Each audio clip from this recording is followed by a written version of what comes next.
2026 সালের 20শে আগস্ট বৃহস্পতিবার সন্ধ্যা 7:45 শনি গ্রহ রেবতী নক্ষত্রের দ্বিতীয় পাদ থেকে প্রথম পাদে প্রবেশ করবে।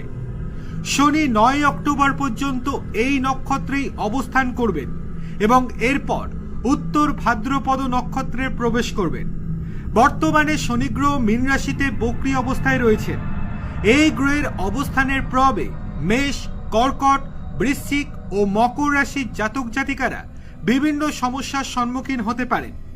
রাশিগুলি সম্পর্কে চলুন বিস্তারিত জেনে নেওয়া যাক। মেষ রাশির জাতক জাতিকাদের বিভিন্ন নক্ষত্রের মধ্যে দিয়ে শনির গোচর বা সঞ্চারের বিষয়ে সতর্ক থাকা প্রয়োজন।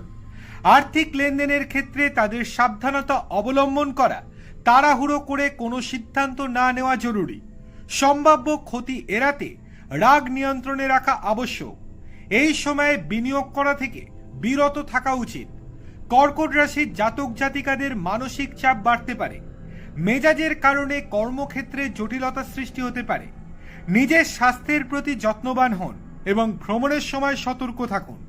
খরচ বেড়ে যাওয়ায় দুশ্চিন্তা তৈরি হতে পারে, তাই ব্যয়ের ওপর নিয়ন্ত্রণ রাখা প্রয়োজন। চাকরি ও ব্যবসায় কঠোর পরিশ্রম করতে হবে।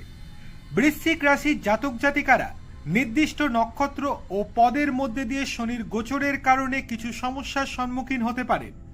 কর্মক্ষেত্রে বিভিন্ন বিষয় নিয়ে মানসিক চাপ সৃষ্টি হতে পারে, তবে কঠোর পরিশ্রমের মাধ্যমে ভালো ফল পাওয়া সম্ভব। এই সময় ব্যয় নিয়ন্ত্রণ করা প্রয়োজন। অন্যদের সঙ্গে বিবাদে জড়ানো থেকে বিরত থাকুন এবং গাড়ি চালানোর সময় অত্যন্ত সতর্কতা অবলম্বন করুন। মকর রাশির জাতক জাতিকাদের মানসিক চাপ বাড়তে পারে। কর্মক্ষেত্রে নতুন দায়িত্বের কারণে তারা সমস্যার সম্মুখীন হতে পারে। তাড়াহুড়ো করে চাকরির পরিবর্তন বা নতুন কোনো উদ্যোগ শুরু করা থেকে বিরত থাকুন। ভাই বোনের সঙ্গে সম্পর্কের ওপর প্রভাব পড়তে পারে। আপনার রাশি কি এই তালিকায় রয়েছে? অবশ্যই কমেন্ট করুন। আর ভিডিওটি ভালো লাগলে লাইক, শেয়ার এবং চ্যানেলটিকে সাবস্ক্রাইব করতে একদম ভুলবেন না। দেখা হবে পরের ভিডিওতে। ধন্যবাদ।